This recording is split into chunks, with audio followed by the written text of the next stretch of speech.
আসসালামু আলাইকুম। গোটা পশ্চিমবাংলার সর্বস্তরের শ্রদ্ধাভাজন নাগরিকদের উদ্দেশ্যে আমি কয়েকটি কথা রাখছি। আমি হুমায়ুন কবির, AJUPর রাজনৈতিক পার্টির চেয়ারম্যান। আমার রাজনৈতিক দলের সূচনা করেছি 22শে ডিসেম্বর 2025। তো একটা আমার ভিডিও, তৃণমূল কংগ্রেস আমাকে রাজনৈতিকভাবে মোকাবেলা করতে না পেরে এখন আমার বিরুদ্ধে চক্রান্ত করে একটা AI ভিডিও বানিয়ে সেটা পাবলিকের কাছে তাদের ফেসবুক আইডি থেকে বা প্রেস কনফারেন্স করে আমাকে বেলাইন করার জন্য বা আমার পার্টিকে ছোট করার জন্য বা আমার পার্টির ভোট ব্যাংককে নষ্ট করার জন্য তৃণমূল কংগ্রেসের সুপ্রিমো মমতা ব্যানার্জি, তাদের দলের সাধারণ সম্পাদক অভিষেক ব্যানার্জি, ববি হাকিম, কুণাল ঘোষরা। এর আগে আপনারা দেখেছেন যে ববি হাকিমকে স্টিং কাউন্টে টাকা নিতে দেখা গিয়েছিল, সুদীপ বন্দ্যোপাধ্যায়দের টাকা নিতে দেখা গিয়েছিল, সৌগত রায়দের টাকা নিতে দেখা গিয়েছিল। তারপরে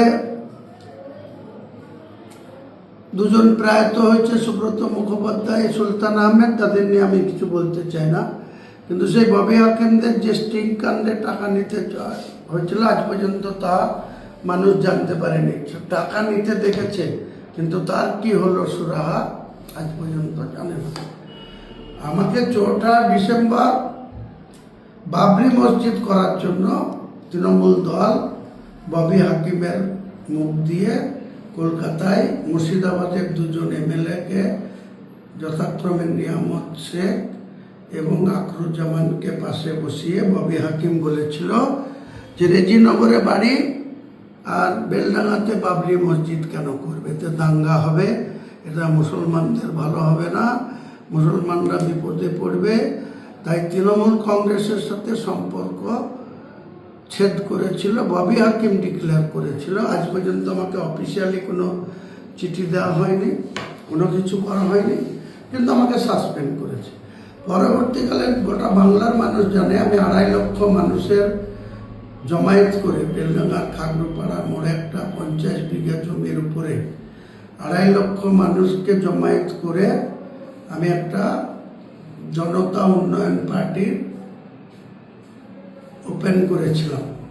পরবর্তীকালে সেই জনতা উন্নয়ন পার্টিটা আম জনতা উন্নয়ন পার্টিতে রূপান্তরিত হয়েছে। ইলেকশন কমিশন সেটাই আমাদের অফিসিয়ালি রেজিস্ট্রেশন করেছে এবং আমাদের পার্টির লোগো হুইসেল চিহ্ন, বাঁশি চিহ্ন হয়েছে।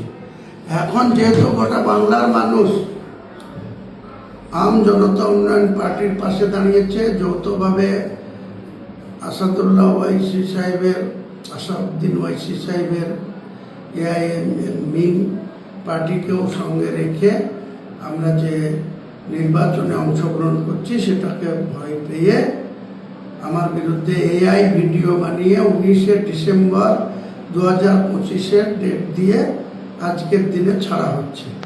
আমার মমতা ব্যানার্জির কাছে, অভিষেক ব্যানার্জির কাছে, কুণাল ঘোষের কাছে, ববি হাকিমের কাছে প্রশ্ন, 19শে ডিসেম্বর তো মুখ্যমন্ত্রী ছিলেন, চিফ সেক্রেটারি ছিলেন, হোম সেক্রেটারি ছিলেন, রাজ্যের প্রশাসন ছিল, তৃণমূল কংগ্রেসের এসব নেতারাও ছিল। তাহলে 19শে ডিসেম্বরের যদি এই ধরনের ভিডিও তাদের কাছে থেকে থাকে, আমি কার সঙ্গে কথা বলেছি, কার সঙ্গে চুক্তি করেছি, তাহলে অপর দিকে কে?